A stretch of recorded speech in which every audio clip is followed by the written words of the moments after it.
Comienza nuestra sección de cine, que como siempre tiene dos partes. En primer lugar vamos a hablar con Herminio Trigo, en la segunda presentaremos los estrenos que llegan a la cartelera cordobesa, pero comenzamos ya con esa primera etapa y saludamos por tanto a Herminio. Herminio, muy buenos días. Buenos días. Bienvenido. Gracias. Y bueno, Herminio, última semana aquí en nuestro plató habitual para hablar de Las dos caras de enero, ¿verdad? Que dirige, es su debut como director, de hecho, el guionista de Drive, y lo hace pues de la mano de la talentosa señora Highsmith. Sí, es un ejemplo de otra versión de una novela de Patricia Highsmith, que yo creo que Patricia Highsmith es la novelista que más películas han hecho sobre su obra, porque tiene más de casi 15 o 20 películas, apartan, si no contamos la serie de televisión, ¿no? Que también tiene otras pocas series de televisión. Sí. Y es que los personajes que retrata Highsmith en sus novelas son personajes que se salen de lo corriente, de lo normal, porque estamos acostumbrados, en el cine negro de sus principios, y en la novela negra, a que los personajes protagonistas de esas novelas eran policías, detectives privados, poco canallas, es cierto, pero bueno, gente que estaba en este lado de la ley, ¿no? Y que no transgredían la ley. Sin embargo, lo que hace atractivo las novelas de Highsmith es que sus personajes son personajes absolutamente canallas, es decir, son personajes pues ambiguos, inmorales o amorales en muchos casos, ladrones, criminales, y esos son los protagonistas de sus novelas, ¿no? Eso se puede ver perfectamente en la serie que hizo sobre Tom Ripley, 5 novelas sobre Tom Ripley, que es un personaje encantador, embaucador, ladrón, aventurero, asesino, y que sin embargo, bueno, pues siempre sale airoso de todas sus historias, ¿no? Entonces, esta novedad que incluye Highsmith en sus novelas y que hace atractivo y que, bueno, gracias a eso vende montones de libros, ¿no? Pues hace que el cine se haya fijado mucho en sus novelas y como los personajes son personajes difíciles, pues han planteado siempre un reto para los directores, trasladar eso al cine, ¿no? De hecho, se ha conseguido muy pocas veces. Es decir, encontrar una película cuyos personajes sean fieles al retrato que hace Highsmith en sus novelas es difícil de encontrar. De hecho, las versiones, por ejemplo, que se ha hecho de Tom Ripley, por ejemplo, pues se han hecho unas pocas versiones, pero desde A Pleno Sol, de René Clement, o El talento de Mr. Ripley, de Minghella, o bueno, una que para mí quizás la mejor, El amigo americano, de Vivender. Quizás sea la novela o sea, el personaje de Tom Ripley mejor reflejado, por dos razones, porque a lo que ya define Highsmith en sus novelas, del personaje, Vivender añade algo más, tiene un plus y añade e innova un poco sobre los propios personajes y sobre la acción. Y la convierte en una película absolutamente imprescindible en la historia del cine y sobre todo imprescindible si quieres entender lo que realmente quería traducir Highsmith en sus novelas. Los personajes suyos son personajes que yo entiendo casi que son trasuntos de su propia personalidad, porque Highsmith era una mujer pues solitaria, irascible, con un carácter imposible, quizás derivado de su tendencia sexual, lesbiana, solitaria, vivió mucho tiempo sola. De hecho, ella se muda a Estados Unidos, a Europa, ¿no? Está en Inglaterra, en Francia, y muere en Suiza, en Locarno. Y muere, bueno, pues de forma solitaria, casi sin nada, ¿no? De hecho, pues apenas compraba comida, era un personaje difícil. Y aún así encontró en Europa su lugar en el mundo, ¿no? El viejo continente recibía mejor, ¿no? Una persona que criticaba tantísimo el American Way of Life, ¿no? Bueno, porque en América estaban acostumbrados a la novela negra de los clásicos, Raymond Chandler, Dashiell Hammett, y esos personajes que aparecían en sus novelas, pues eran personajes que yo decía antes, ¿no? Eran personajes que, bueno, que estaban en el lado bueno de la ley. Pero esto rompe con el esquema americano, estos personajes que aparecen y los temas, la temática que toca, pues rompe con el sentir americano y de hecho sus novelas en Estados Unidos apenas se venden. Y sin embargo en Europa arrasan. Es decir, Europa, pues digamos, la tradición cultural de Europa más antigua, más comprensiva, más en contacto con lo innovador que significaba la aportación que hacía Jaimes en sus novelas, pues él triunfa y por eso se viene a Europa, ¿no?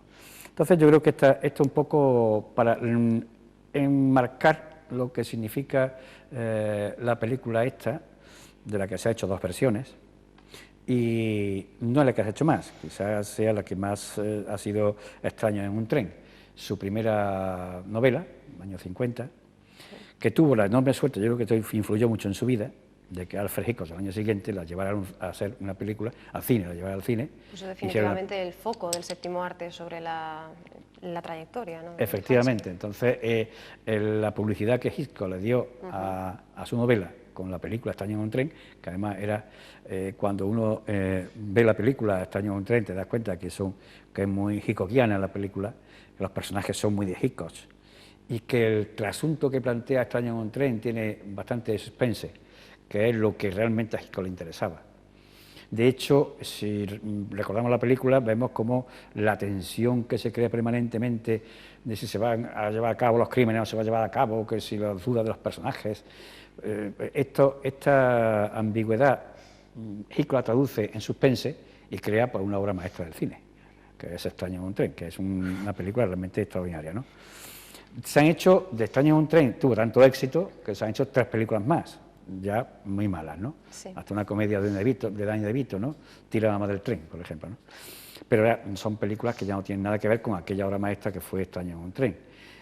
Es curioso porque las películas que se han hecho de las novelas de Jaimes son películas que repiten temas, es decir, se han hecho versiones hay 4 versiones hechas, Extraño en un tren, hay 2 de Talento de Mr. Ripley, 2 del juego de Ripley, pues, el amigo americano y el juego de Ripley. Esta no es de Ripley, pero bueno, las versiones son varias novelas repetidas muchas veces. Entonces, este tipo de personajes ha traído siempre al cine, pero no todos los que ella plantea. Hay novelas que no son tan buenas, novelas que son más complejas y más difíciles de llevar al cine. Sin embargo, estas se prestan mucho a hacerlo, ¿no? Yo descubrí a Jaimes en Extraño en un tren y A pleno sol, la película de René Clement con Alain Delon y Maurice Ronet. Me acuerdo hasta en el cine que la vi y en las circunstancias en que la vi. O sea, recuerdo perfectamente esa película porque me impactó. Entonces, a raíz de ahí, como curiosidad, y esto es una digresión mía, a partir de ahí me enamoré de unos Kiowas blancos y salí de allí del cine y al día siguiente me estaba yo buscando unos Kiowas blancos para comprármelos, que lo usaba Alain Delon, no usaba Maurice Ronet, y era la envidia de Alain Delon, que era el que hacía papel de Tom Ripley, ¿no? Bueno, cerrada la digresión, volvemos al tema. En esta película, Las 2 caras de enero, se presta mucho al esquema que hace Jaimes en sus novelas.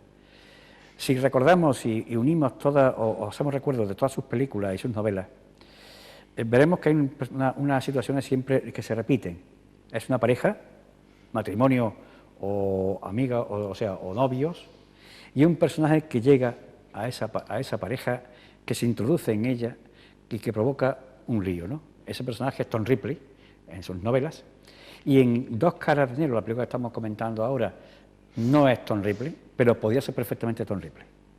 El esquema es el mismo, un matrimonio norteamericano que hace una visita turística a Grecia y que, pues él tiene dinero, ella es guapa, y conocen allí pues a un guía turístico que es norteamericano también, que sabe griego, pues guía turístico de allí, y entonces pues que vive de trampear con los turistas, de engañarlos, en fin, es un poco trápala.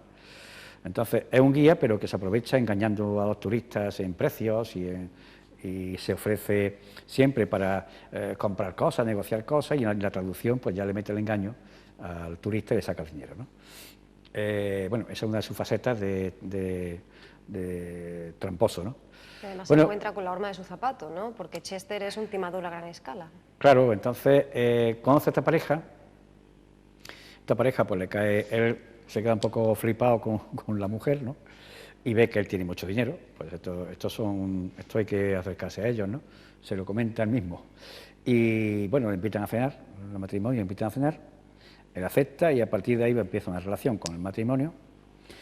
Y bueno, se descubre que el americano no es tan rico ni tan sano como parece, sino que viene huyendo de la mafia norteamericana, porque ha estafado a la mafia norteamericana, y que lo vienen persiguiendo. Entonces, bueno, pues se inicia una actividad entre los tres, ¿no? Ahí pues una fuga, perseguidos por los matones de la mafia, pues, corretean todas las islas griegas, terminan en Creta, que da origen esto a que la fotografía pues se luzca con los paisajes de las islas griegas, con los paisajes de Naxos, de Creta, en fin, es un paisaje que enmarca la película que es muy de agradecer, ¿no? Se la hace pues muy amable en ese tema, ¿no? Aunque la temática por sí pues bastante dura, bastante intranquila, ¿no? Te tiene permanentemente intranquilo porque no sabes cómo va a terminar aquello. Entonces, bueno, pues yo estaba pensando si el personaje que interpreta al guía turístico, que es un guatemalteco, se llama Oscar Isaac, ha hecho papelitos antes. Este personaje puede ser Oscar Isaac o puede ser Tom Ripley perfectamente, porque es el paradigma del comportamiento de Tom Ripley en las novelas de Jaime, ¿no? Entonces, aquí no le llama Tom Ripley, no es Tom Ripley, pero su comportamiento es exactamente igual, ese comportamiento ambiguo, ambiguo en las relaciones sentimentales, es decir, hay una relación ahí en sus novelas de Jaime que también se plantea en las películas, una relación entre ese personaje que llega a la pareja y que tiene una relación con la pareja, o con ella o con él. O sea, no, de alguna manera, ¿no? Entonces, es una relación de atracción hacia uno de los dos protagonistas de la novela, ¿no? Y esa atracción la que también influye mucho en los comportamientos del trío, prácticamente, ¿no? Porque las relaciones, pues, en principio son muy amables, porque este personaje que aparece allí nuevo y que se presta a todo, pues es un personaje muy atractivo, muy amable, muy simpático, muy encantador, en definitiva, ¿no? Y que hace pues, que te facilite la vida y que establezca una relación con él muy amigable, cuando él va buscando otra cosa también, ¿no? Entonces, esos descubrimientos de secretos que tienen unos, que tienen otros, pues son los que conforman la trama de la película y en general yo no noto muchas diferencias con las otras películas hechas sobre novelas de Jaime. Hay aquí una cosa que también, si analizamos a Jaime, también se da en esta película, y es que Patricia Jaime refleja muy bien los personajes masculinos. Son sus protagonistas. En ellos se vuelca. Son personajes que, bueno, duros o ambiguos en muchas cosas, y en ellos se centra y define a esos personajes. La mujer aparece allí como un elemento que más bien que distorsiona, no encaja dentro de, incluso su distorsión provoca muchas veces desenlaces en la trama que tiene, ¿no? O también muchas veces es simplemente un florero que aparece por allí. O sea, ella a la mujer no la trata, y es curioso, ¿no? Conociendo su tendencia sexual, es curioso que a la mujer no la trate con el protagonismo que se supone que debería darle. Claro, pero también es una mujer con un determinado tipo, ¿no? Un determinado perfil social y, bueno, y por supuesto hablamos de una mujer heterosexual, ¿no? Quizá, pues, burguesa, y de hecho hacías alusión a esas buenas maneras que en las novelas de Patricia Highsmith suelen esconder, ¿no? Esos secretos ocultos y esas oscuras intenciones, ¿no? Sí, sus protagonistas suelen ser gente acomodada. Esta pareja que yo soy referencia siempre, o un matrimonio, son gente acomodada. De hecho, pues el talento de Mr. Ripley son ricos, caprichosos, ¿no? incluso a veces pues antipáticos, ¿no? El personaje, por ejemplo, de que hace Jude Law en El talento de... Sin oficio ni beneficio, o mucho beneficio pero muy poco oficio. O Morricone es un personaje incluso que maltrata cruelmente a Tom Ripley, ¿no? Sí. Lo humilla y lo maltratan. Incluso en esta, quizás sea la novela que más ha llevado el personaje de Ripley a sus últimas consecuencias, últimas consecuencias porque lo que hacen estas películas es intentar justificar la actitud canalla del propio personaje, de Ripley. Y claro, tú entiendes que Ripley se comporta de la forma que se comporta porque está siendo humillado por parte del protagonista, ¿no? Que lo maltrata, lo humilla, lo desprecia, lo tiene de jarillo mano, de criado, de sirviente. Entonces, eso hace la reacción, tiene una reacción Ripley que hasta cierto punto tú entiendes, ¿no? Claro, es una rebelión contra la sociedad. ¿Por qué no puedo yo acceder, ¿no?, a estos lujos y a este mundo materialista lleno de comodidades, ¿no? Claro, en estas novelas es un ambicioso protagonista que es Ripley, ¿no? Que es un personaje ambicioso. No es lo mismo, por ejemplo, no el comportamiento de Ripley no es el mismo en todas sus novelas. Y, por ejemplo, en el juego de Ripley, que tiene otra versión, el amigo americano, que hace Dennis Hopper, y Bruno Ganz, magnífico, en la película del amigo americano, Bruno Ganz hace un papel realmente genial, o John Malkovich, que lo hace en el juego de Ripley. Ahí Ripley, en los dos, tiene un tratamiento distinto. Ripley es un personaje más refinado, más inteligente, más listo y más rico. Entonces, todas esas cosas, todos esos ingredientes son los que hacen que el personaje de Ripley en las novelas que escribe Jaime evolucione. O sea, al principio, en las primeras del talento, pues es un advenedizo que llega allí con ganas de ascender socialmente, en la escala social, y que se aprovecha de un matrimonio para intentar escalar, ¿no? Mientras que los demás ya está posicionado, es un personaje importante, influyente y rico, y bueno, pero sigue siendo igual de canalla y de asesino y de mentiroso, ¿no? O sea que el personaje es el mismo. Es un personaje muy atractivo, que yo entiendo que se haga de él una bandera para hacer películas. En esta película que estamos comentando, Las dos caras de enero, no llega a ese nivel, no es el Tom Ripley descarado, inmoral. Aquí al personaje de Oscar Isaac lo mueven intereses, digamos, sanos, aunque parte de un problema que tiene personalmente con su padre, ¿no? Algo edípico que hay ahí.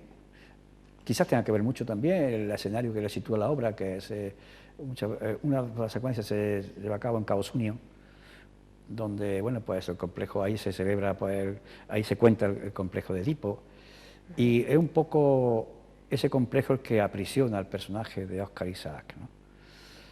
Sin embargo, de Viggo Mortensen es un personaje potente, duro, perfectamente reflejado por este actor, que es una maravilla, verlo trabajar es una gozada, como es de una potencia tremenda el personaje.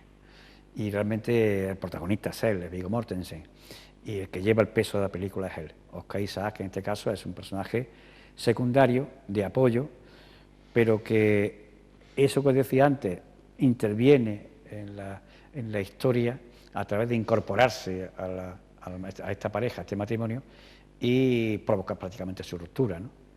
Entonces, esto es lo que define claramente la película como, bueno, de la marca Jaimes. La película se podía haber hecho más. Los personajes deberían haber estado más claros, más definidos. Se deja ver muy bien porque el argumento es apasionante, entonces, bueno, pues te tiene intrigado todo el tiempo, pero no es esa película redonda, no es Extraño en un tren, no es A pleno sol, no es no es El amigo americano, no lo es. Sí, y entre otras cuestiones se le ha achacado a Hossein Amini, al director, que no aporte, como decías antes, ¿no? Extraños en un tren también es una película de la factoría Hitchcock y El amigo americano es una película firmada por Wim Wenders de principio a fin, aunque parta del guión de una novela de otro autor, en este caso de Patricia Highsmith. Aquí se le achaca, se le reprocha el no haber dado él también, pues, haberle otorgado esa voz propia y haberle pues, regalado a esa historia un toque personal. Bueno, yo creo que el fallo de esa película está ahí, es decir, que no hay aportación por parte del director. El director se limita a reflejar la historia como sucede, refleja los personajes que se definen en la novela lo mejor posible, no lo hace mal, si los personajes están en la novela, pero sí es verdad que falta profundizar en ella. O sea, hay muchas cosas en la película que ves que tienen que ver más con el cine americano del blockbuster que con lo que realmente debería haber sido, que es una película más profunda. Por ejemplo, cuando tú ves la versión que hace Wim Wenders del amigo americano, bueno, pues es verdad que es una secuencia en un tren que te recuerda un poco a la acción de cine americano, pero quizás sea la concesión que hace Wim Wenders a lo que realmente quiere contar del cine americano, pero realmente los personajes se comportan de forma diferente, tienen aspectos, tienen facetas que no están en la novela, sino que son aportaciones del director, que lo ves que enriquece los personajes con una aportación que hace. Es decir, cuando se hace la adaptación de una novela, están los directores que cogen la novela, la leen, hacen el guión, casi copiando los diálogos, ponen la cámara y hacen. Bueno, pues mire usted, me leo mejor la novela, para eso me leo mejor la novela, porque en la novela hay giros literarios, hay una riqueza que traducida literalmente al cine no funciona. Quizá lo que en principio es una gran baza y una gran opción, escoger una obra de Patricia Highsmith, se vuelva un poco en contra, ¿no?, del propio cineasta al encontrarse con un argumento de tal contundencia y de tantísimo peso. Antes hacía referencia a esos traumas familiares y recordemos que, bueno, tanto este personaje como el Raskolnikov del siglo XX, como saben llamar a Tom Ripley en algunas ocasiones, tienen también esas relaciones, no digamos malsanas, pero sí complicadas con sus padres, y hay que recordar que Patricia Highsmith nace ya en un hogar roto y no conoce a su padre hasta los 12 años, ¿no? Y además tiene una relación con su madre también bastante compleja, ¿no? Eso de alguna manera tiene que dejar pozo en su obra, ¿no? No, se nota perfectamente. Es decir, ella parece que quiere hacer en sus novelas un ajuste de cuentas Sí. y con su pasado personal, ¿no? Claro, y además una mujer que se vio, hablábamos antes de su debut literario con Extraños en un tren en el año 50, pero en el año 53 The Price of Salt fue prohibida, ¿no? Una obra en la que abordaba nada menos que la temática homosexual y que tuvo que terminar pues firmando con un seudónimo.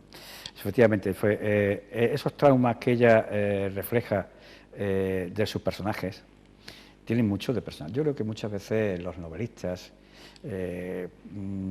cada vez que hacen algo aportan algo de su pasado. Y si tienen un pasado turbulento como tuvo Patricia Highsmith, que efectivamente pues nació sin padre prácticamente, el padre se había separado ya de su madre cuando nació ella, pues y hay esa infancia criada con su abuela, en fin, esa historia, esos traumas, unido también sin duda alguna a su personalidad, eso está claro, ¿no?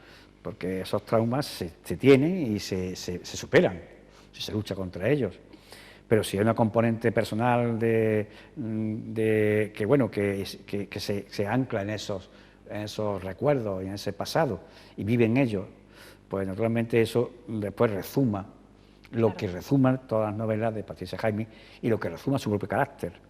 Aspectos obsesivos, ¿no?, como su propia homosexualidad. Hemos hablado de una novela que fue una de las primeras, aquella censurada, pero hay que decir que su última novela, que se desarrolla en Zúrich, también nos habla, ¿no?, de esos personajes ambiguos, a caballo entre la bisexualidad, la homosexualidad, personajes apartados, ¿no?, de lo políticamente y socialmente correcto, y sin embargo nos encontramos con otros autores, con otros literatos a lo largo de la historia que han vivido de una manera manera muy, muy diferente. No nos tenemos que mover ni siquiera de nuestro país, solo hay que ver dentro de la generación del 27 cómo vivió Luis Cernuda su homosexualidad con aquel señor, con aquel personaje X, y cómo la vivió Federico García Lorca, ¿no? Lo que tú dices, es ese confrontamiento, ese contraste entre la personalidad y el contexto en el que nos toca vivir, ¿no? Sí, sin duda tiene mucho que ver, es decir, tiene todo que ver, yo diría que tiene todo que ver.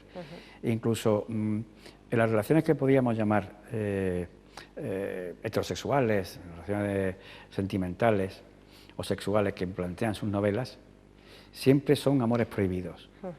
Es decir, jamás un hombre o un chaval joven conoce a una chica joven, guapa, se enamoran y luego pasan cosas. No, su punto de partida nunca es amable. Ella siempre crea tensiones en relaciones heterosexuales, pero ilícitas. Es un Tom Ripley con la mujer casada, o es homosexual con el hombre casado. Es decir, jamás en sus relaciones sentimentales, en sus novelas, aparece esa relación limpia que puede aparecer en ese atractivo normal que vemos en todas partes y vemos normalmente en la vida, jamás aparece en sus novelas.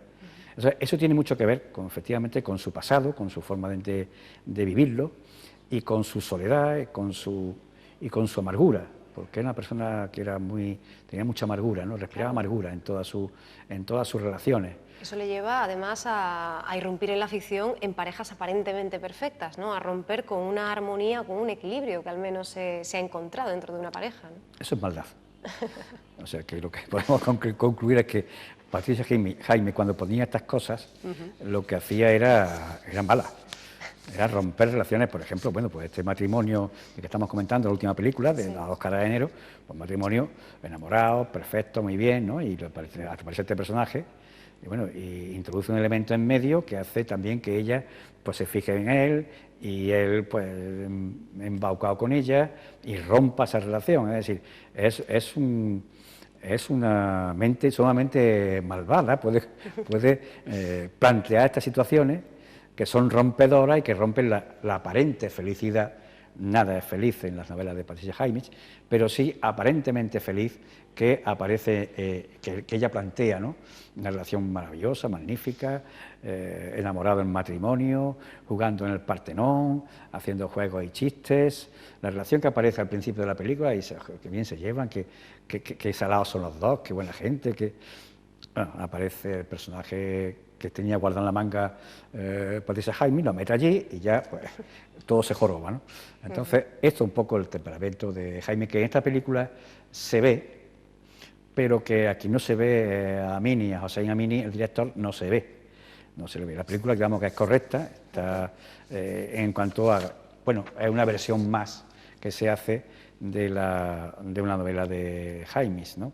No aporta nada. Me sigo quedando con las aportaciones que hace Hitchcock o que hace Wim Wenders. Para mí, las dos películas que se han hecho sobre Highsmith, la obra de Highsmith, han sido estas dos, ¿no? Bueno, pues nos quedamos con esta valoración y de paso con la recomendación de revisitar esos títulos, y yo creo que sería muy interesante, ¿verdad?, preparar un pequeño ciclo, si puede ser en casa, con todas las adaptaciones cinematográficas de las obras de Patricia Highsmith y, por supuesto, si es posible, acompañando, precediendo estos visionados de la lectura de estas obras, aunque es verdad, y ahí coinciden todos los críticos, no hace falta no haber visto la película, no importa, la obra nos aporta tantísimo que podemos disfrutarla antes o después igualmente y establecer esas comparaciones. Por ejemplo, además, concretamente podemos hacerlo sobre la saga Ripley, ¿verdad?, sobre todos los acercamientos que se han realizado. Tú lo has hecho, pues entonces nos apuntamos ese consejo, lo vamos a repetir y ver también Las dos caras de enero para cotejar un poquito, ¿no?, qué nos ofrece esa nueva versión de la obra de Highsmith. Herminio, muchísimas gracias por haber...